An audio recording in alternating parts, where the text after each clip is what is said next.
Well, thank you very much for coming back. This is part 2 of the God Conundrum, and we're going to start on chapter 1 here. So chapter 1, the investigation begins. Before I began, I knew that I had to drop my modern-day bias against Christianity and go back to the beginning of everything, to where the Christians say it all began, literally to the beginning of time. But I wanted to see historical, scientific, and verifiable facts, not just to hear about the so-called spiritual awakenings from Christians who seem to do an awful lot of annoying grinning when telling me about these things. And whilst thinking about how best to do this, I reminded myself of one of my all-time favourite Stoic quotes, which is this: "If it's not working, do the opposite." Now, I'd applied this good advice on several occasions in life when plans were going very badly wrong, and the technique had often and surprisingly worked out quite well. I decided to apply the same kind of approach and the same logic to my study of Christianity, to question everything. I needed to look at a belief system that was the polar opposite of Christianity, to hear the opposing arguments and see how those who reject God explain the origins and true meaning of life. Stoicism is not the opposite of Christianity. There are some similarities in its beliefs, so that was obviously no good. The best opposite of Christianity to try out was, of course, atheism. Go from one extreme to the other. Now, that's a proper opposite, and many people I knew were atheists, or thought they were atheists. Myself, I'd never looked at atheism in any of my previous searches for the meaning of life. I'd always viewed it as a somewhat depressing and thankless belief system, but I thought it would be interesting to learn more about it. This would certainly put to the test the Christianity I'd witnessed change someone's life. By doing this, I thought I'd also learn which belief system was better for modern life, which was really more satisfying, and which was more likely to be true. Now, before I started out on this learning quest, I've got to say that my knowledge of Christianity, the Bible, and the beginnings of the universe and life on Earth was at a basic schoolboy level. Anything I'd learned about Christianity whilst growing up was effectively preached to me from a pulpit in a way that was uninspiring and, if I'm honest, hard to understand.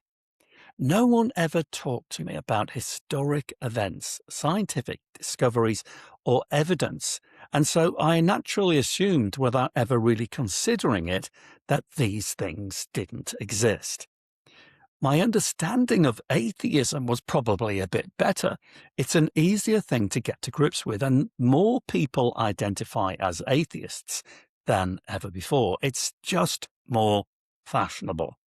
It's a belief system based on a certainty that there is no cause, explanation, or reason for life. Atheism says that everything we know, see, and feel is all a big mistake, and it's the direct opposite, of course, of Christianity.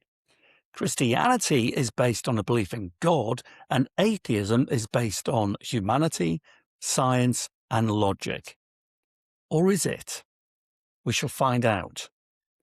These are my findings and musings after doing my own research.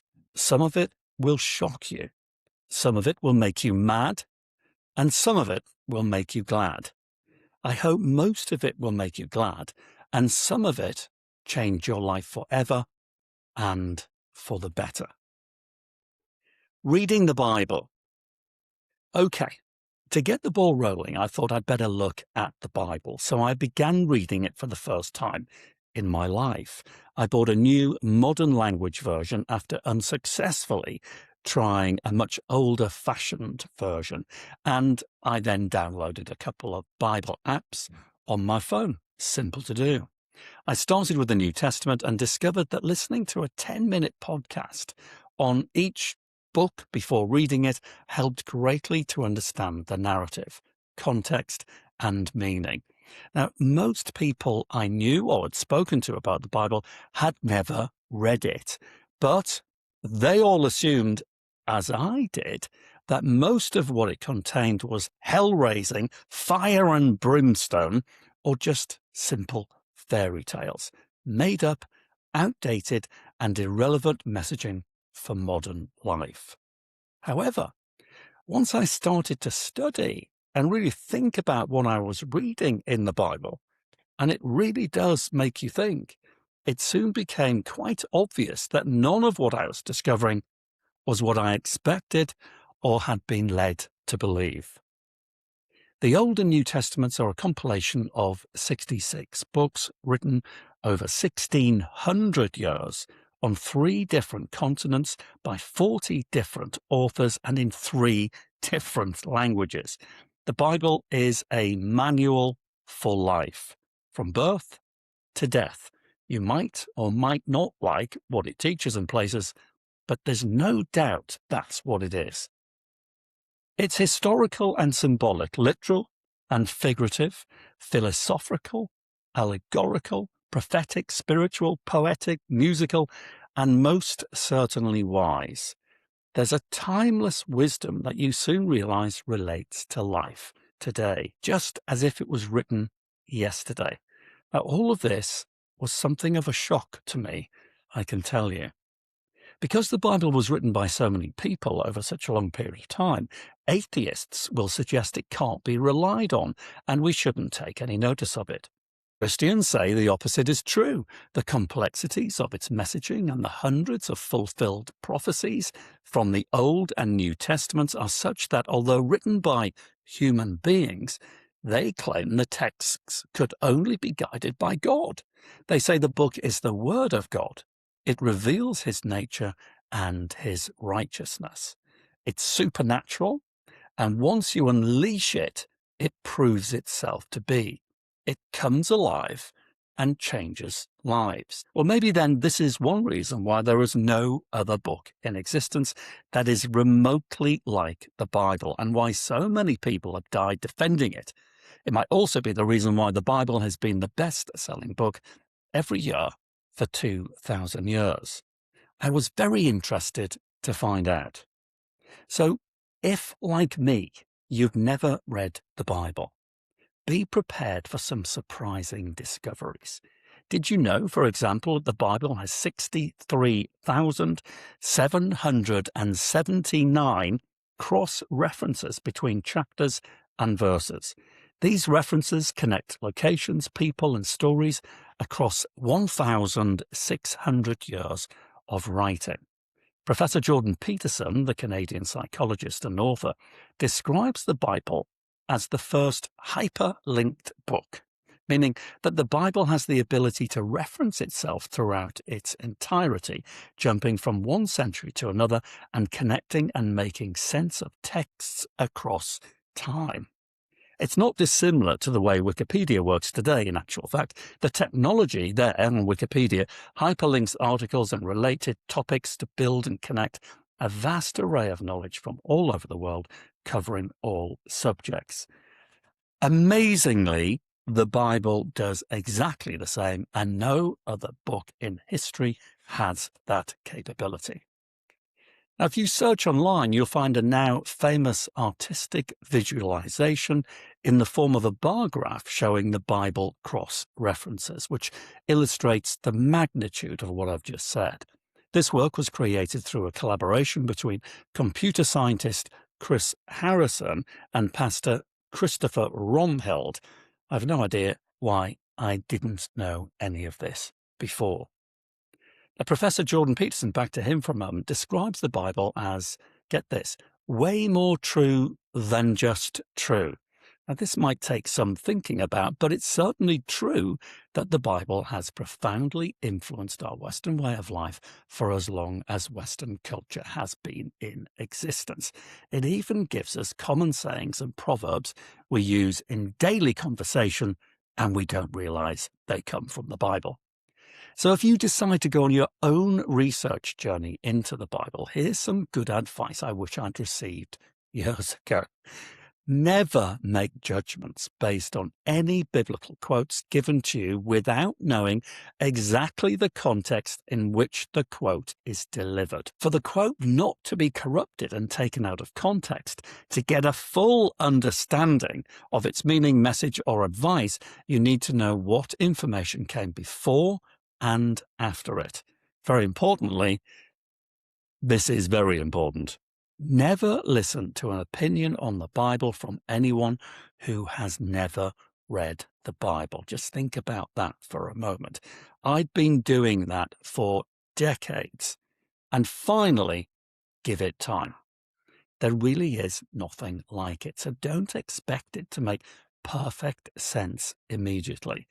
It'll take work and philosophical thinking, but fortunately for me, fortunately I think for us all, we don't need to have a PhD to get an understanding of it. It's much easier than you think, especially, and I would say crucially, with the downloadable Bible apps.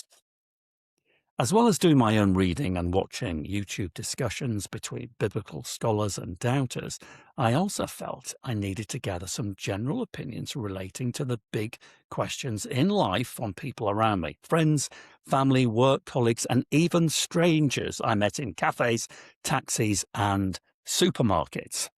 You, you may well be watching this, and thank you for having that conversation. I came up with 3 very simple yet existential questions about God, life, and the universe, which helped me get the project actually off the ground. You should try these questions on people you know. It's amazing how well received they are and how deep, interesting, and surprising conversations can quickly ensue, whether you want them to or not. So here are the first 2 questions, along with the averaged out answer. The third question comes a little later on when we look at whether or not Jesus was a real living person. I'd be very interested to know if your own answers to these questions change as we go through the book. So question number 1. How was the universe created? Was it an accident of nature or made by an intelligent mind and technology? The averaged out answers are as follows.